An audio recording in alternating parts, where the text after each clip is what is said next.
अस्सलाम वालेकुम। तो आज हम पढ़ेंगे सेकंड जनरेशन ऑफ कंप्यूटर्स के बारे में। तो इसका टाइम पीरियड है 1956 to 1963। Second generation computers emerged in the late 1950s and extended through the early 1960s. This time period marked a significant advancement in computing technology।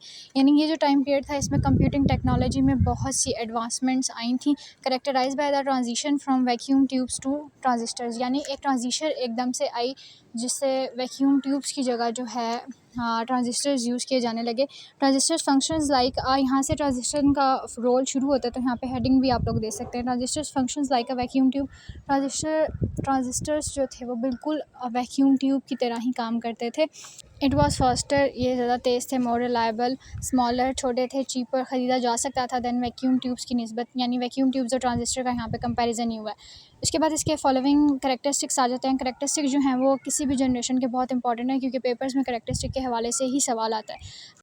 Second generation computers replace vacuum tube with transistors. Vacuum tubes की replacement transistor के साथ हो चुकी थी, और जिसकी वजह से लीडिंग टू इन्हेंस्ड एफिशिएंसी, हमारी जो एफिशिएंसी थी कंप्यूटर्स की सेकेंड जनरेशन वालों की वो इन्हेंस हो गई थी, यानी वर्किंग अच्छी हो गई थी।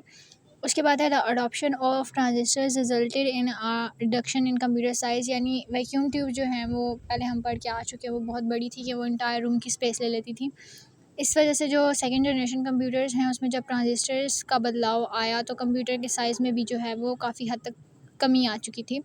अकम्पेन्ड बाय इम्प्रूवमेंट्स, इसकी वजह से इम्प्रूवमेंट आना शुरू हो गई थी स्पीड में और मेमोरी कैपेसिटी में। थर्ड है second generation computers demonstrated increase reliability and cost effectiveness. यानी कॉस्ट में और रिलायबिलिटी में भी बहुत सी तब्दीली आई थी। पॉइंट जो है इसका है कि input and output methods included punch card readers. यानी फर्स्ट जनरेशन की तरह इसमें पंच कार्ड रीडर्स यूज़ होते थे, लेकिन जो तब्दीली आई वो यहाँ पे ये थी कि मैग्नेटिक टेप्स, मैग्नेटिक डिस्क और प्रिंटर जो है वो ऐड हो गए। Assembly language was employed for programming purposes. First generation में जैसे मशीन लैंग्वेज यूज़ हुई थी, यहाँ पे असेंबली लैंग्वेज जो है वो हर पर्पस के लिए यूज़ होना शुरू होगी। This generation introduce high level programming languages. इस जनरेशन की वजह से बहुत सी हाई लेवल प्रोग्रामिंग लैंग्वेजेस जो हैं वो इंट्रोड्यूस हुई, जैसे फोर्ट्रान और कोबाल। ये बहुत ज़्यादा फेमस है, इसलिए इसके नाम एमसीक्यूज़ के तौर पर भी याद रखने हैं।